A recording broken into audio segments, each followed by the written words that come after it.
భారత వైమానిక దళం ఐఏఎఫ్ చరిత్రలో చెరగని ముద్ర వేసిన ఫైటర్ జెట్ MiG-21 వాయుసేనకు దశాబ్దాలుగా వెన్నుముకగా నిలిచి ఎన్నో యుద్ధాల్లో విజయాన్ని అందించింది. 62 సంవత్సరాల సుదీర్ఘ సేవల తర్వాత మిగ్ ఫైటర్ జెట్లు రిటైర్ అవుతున్నాయి. భారత గగనతలంలో శత్రువుకు సింహ స్వప్నంగా నిలిచిన ఈ యుద్ధ విమానాల సేవలు ముగిసిపోయాయి. ఈ చారిత్రాత్మక ఫైటర్ జెట్ కు వాయుసేన చీఫ్ ఏపీ సింగ్ వీడ్కోల్ పలకనున్నారు. ఏపీఎఫ్ చీఫ్ స్వయంగా MiG-21 బైసన్ పై చివరి స్టార్ కి వెళ్లనున్నారు. MiG-21 ఫైటర్ జెట్స్ రష్యా తయారు చేసిన ఈ ఫైటర్ జెట్స్ 1963లో ఐఏఎఫ్ లో చేరాయి. భారత వైమానిక దళం ఫైటర్ జాబితాలో మొట్టమొదటి సూపర్సోనిక్ విమానం. అప్పటి నుంచి MiG-21 యుద్ధ విమానాలు భారత్కు వెన్నుముకగా నిలిచాయి. MiG-21 యుద్ధ విమానం భారత గగనతలాన్ని రక్షించడమే కాకుండా ప్రతిసారి శత్రువులను ఓడించిన పేరును సొంతం చేసుకుంది. అయితే MiG-21 సోవియట్ యూనియన్లో ఉద్భవించింది. 1955లో మికోయన్ గురేవిచ్ డిజైన్ బ్యూరో రూపొందించిన ఈ యుద్ధ విమానం single engine single seat multi role ఫైటర్గా రూపుదిద్దుకుంది. ఇది మాక్ 2 వేగంతో ధ్వని వేగం కంటే రెండింతలు వేగంగా ప్రయాణించగలుగుతోంది. 1960లలో భారతదేశం పాకిస్తాన్ మధ్య ఉద్రిక్తతలు క్రమంగా పెరుగుతున్నాయి. 1962 చైనా యుద్ధం తర్వాత భారత వైమానిక దళం కొత్త యుద్ధ విమానాలతో తన పోరాట నౌకాదళాన్ని బలోపేతం చేయాలని చూస్తోంది. ఈ సమయంలో యునైటెడ్ స్టేట్స్ పాకిస్తాన్కు F-104 స్టార్ ఫైటర్లను బహుమతిగా అందించింది. అయితే భారతదేశం అమెరికా నుంచి స్టార్ ఫైటర్లను కొనుగోలు చేయడానికి ప్రయత్నించినప్పుడు ఆ దేశం వెనకాడడం ప్రారంభించింది. దీంతో ఇండియా అప్పటి సోవియట్ యూనియన్, నేటి రష్యా వైపు మొగ్గు చూపింది. 1963 ప్రారంభంలో MiG-21 MiG-21 భారత వైమానిక దళంలోకి ప్రవేశించింది. ఏప్రిల్లో మొదటి 6 MiG-21లు చండీగఢ్కు వచ్చాయి. ఐఏఎఫ్ 28వ స్క్వాడ్రన్కు మొదటి సూపర్సోనిక్లు అవార్డు లభించింది. ప్రారంభంలో వాటిని శత్రు దేశాలను అడ్డగించడానికి ఇంటర్సెప్టర్లుగా ఉపయోగించారు. అనంతర కాలంలో అవి భూదాడితో సహా అనేక పాత్రలతో పనిచేయడం ప్రారంభించాయి.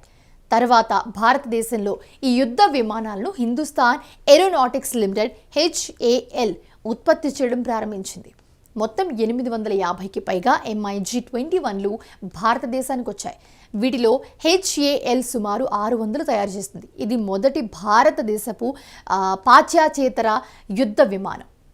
వాస్తవానికి ఈ యుద్ధ విమానం సోవియట్ యూనియన్తో భారత రక్షణ సంబంధాలను బలోపేతం చేసింది. MiG-21కు నిజమైన పరీక్ష 1965 ఇండో పాకిస్తాన్ యుద్ధ సమయంలో ఎదురైంది. ఈ యుద్ధంలో ఈ ఫైటర్ జెట్లు తక్కువ సంఖ్యలో ఉండటం, పైలట్లకు సరైన శిక్షణ లేకపోవడంతో దీని పాత్ర పరిమితమైంది. అయినప్పటికీ ఇవి పాకిస్తాన్ విమానాలను గణనీయంగా ఇబ్బంది పెట్టాయి.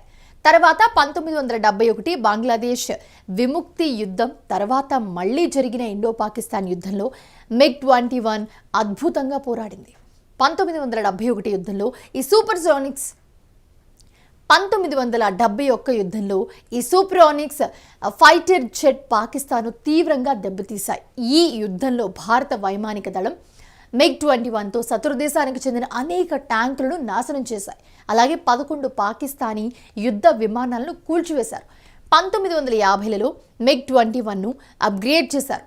MiG-21 బిస్, MiG-21 బైసన్ వంటి వైవిధ్యాలను ఈ యుద్ధ విమానాల్లో ప్రవేశపెట్టారు. వీటిలో మెరుగైన రాడర్, ఏవియానిక్స్, ఆయుధ వ్యవస్థలు అందుబాటులోకి తీసుకొచ్చారు. 1984లో సియాచిన్లో జరిగిన ఆపరేషన్ మేఘదూత్లో ఈ యుద్ధ విమానాలు కీలక పాత్ర పోషించాయి. 1999 కార్గిల్ యుద్ధంలో MiG-21 నూతన అధ్యాయాన్ని లిఖించింది. ఈ సూపర్సోనిక్ ఫైటర్ ఆపరేషన్ సఫేద్ సాగర్లో మిరాజ్ 2000 MiG-21 వంటి ఆధునిక జెట్లతో పాటు గగనతలంలో విహరించింది. ఎత్తైన పర్వతాల్లో దాని ప్రాణాంతక బాంబు దాడులు పాకిస్తాన్ చొరబాటుదారులను వెనక్కి తగ్గేలా చేశాయి. Squadron leader Ajay Ahuja jet ఈ యుద్ధంలో కూలిపోయినప్పటికీ కూడా MiG-21 ప్రత్యర్థిపై పైచేయి సాధించింది. 2019లో బాలాకోట్ దాడుల సమయంలో కూడా MiG-21 పేరుపై పెద్ద ఎత్తున చర్చ సాగింది. 2019 సంవత్సరంలో పాకిస్తాన్కు చెందిన F-16 విమానాన్ని తన MiG-21 విమానంతో వెంటాడి దాన్ని కూల్చేశాడు. MiG-21 సుదీర్ఘ ప్రయాణంలో పలు చీకటి అధ్యాయాలు దాగి ఉన్నాయి. 1963లో మొదటి సంవత్సరం 2 MiG-21 విమానాలు కూలిపోయాయి. పలు నివేదికల ప్రకారం 60 ఏళ్లలో 500కి పైగా MiG-21 విమానాలు కూలిపోయాయి. ఈ ప్రమాదంలో సుమారుగా 170 మందికి పైగా పైలట్లు మరణించారు. 1970 నుంచి MiG-21 ప్రమాదాల్లో 170 మంది పైలట్లు, 40 మంది పౌరులు మరణించారు.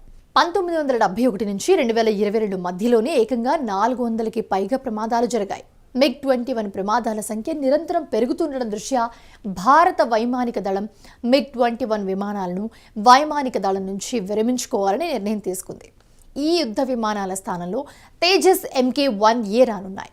HAL ఇప్పటికే తేజస్ యుద్ధ విమానాల ఉత్పత్తిని పెంచుతోంది. 1985లోనే సోవియట్ యూనియన్ MiG-21లను తమ దళం నుంచి తొలగించింది. భారత వాయుసేనలో మాత్రం వాటిని 30 ఏళ్ల తర్వాత తొలగించాల్సిన పరిస్థితి ఏర్పడింది. మన దగ్గర సుకోయ్, రఫెల్, తేజస్ వంటి యుద్ధ విమానాలు ఉన్నాయి. కానీ వాటి సంఖ్య చాలా పరిమితం. దాంతో భారత వాయుసేన అవసరాలు తీరడం లేదు. తప్పనిసరి పరిస్థితుల్లో సోవియట్ యూనియన్ కాలంలో రూపొందించిన ఈ MiG-21లను ఇప్పటి వరకు వినియోగించాల్సి వచ్చింది. వాస్తవానికి అప్పట్లో ఇవి సాంకేతిక పరంగా పశ్చిమ దేశాలకు కూడా కంటి మీద కునుకు లేకుండా చేశాయి. ఈ టెక్నాలజీని సొంతం చేసుకోవడానికి ఇజ్రాయెల్ నిఘా సంస్థ మొసాద్ దీనిని దొంగలించిందంటే ఈ జెట్ సత్తా ఏంటో అర్థం చేసుకోవచ్చు. వాస్తవానికి ఈ యుద్ధ విమానాన్ని నడిపిన పైలట్లు మరో దాని వైపు పెద్దగా మొగ్గు చూపరని పేరుంది. గాల్లో చురుగ్గా కదలడం, అత్యధిక వేగాన్ని అందుకోవడం దీనిలో ప్రత్యేకతలు. ప్రస్తుతం విమానాలు 5x-wire వ్యవస్థతో వేగాన్ని నియంత్రిస్తూ ఉండగా మిగ్లు గేర్ సిస్టంతో పనిచేస్తూ ఉన్నాయి. ఫలితంగా ఇది గంటకు 2000 కిలోమీటర్లకు పైగా వేగాన్ని అందుకోగలదు. అంత వేగాన్ని నియంత్రించలేకపోవడం కూడా ఒక లోపంగా మారి ప్రమాదాలకు కారణమవుతుందని చెప్పుకోవచ్చు. చండీగఢ్ వాయుసేన కేంద్రం వేదికగా MiG-21 వీడ్కోలు కార్యక్రమం జరగనుంది. ఈ కార్యక్రమానికి CDS అనిల్ చౌహాన్, త్రివిధ దళాల అధిపతులు, 6 వాయుసేన మాజీ చీఫ్లు, IAF కమాండ్ల అధిపతులు అందరూ కూడా హాజరు కానున్నారు. ఈ వేడుకలో 23వ స్క్వాడ్రన్కు చెందిన 6 MiG-21లు భాగం కానున్నాయి. సాటి పూర్తి చేసుకుని ల్యాండ్ అయ్యాక జల ఫిరంగులతో అభివాదం సమర్పించనున్నారు. విజయాలు, విషాదాలతో నిండిన తన ప్రస్థానాన్ని ముగించుకుని MiG-21 ఇక చరిత్ర పుటల్లోకి చేరేందుకు సిద్ధమైంది.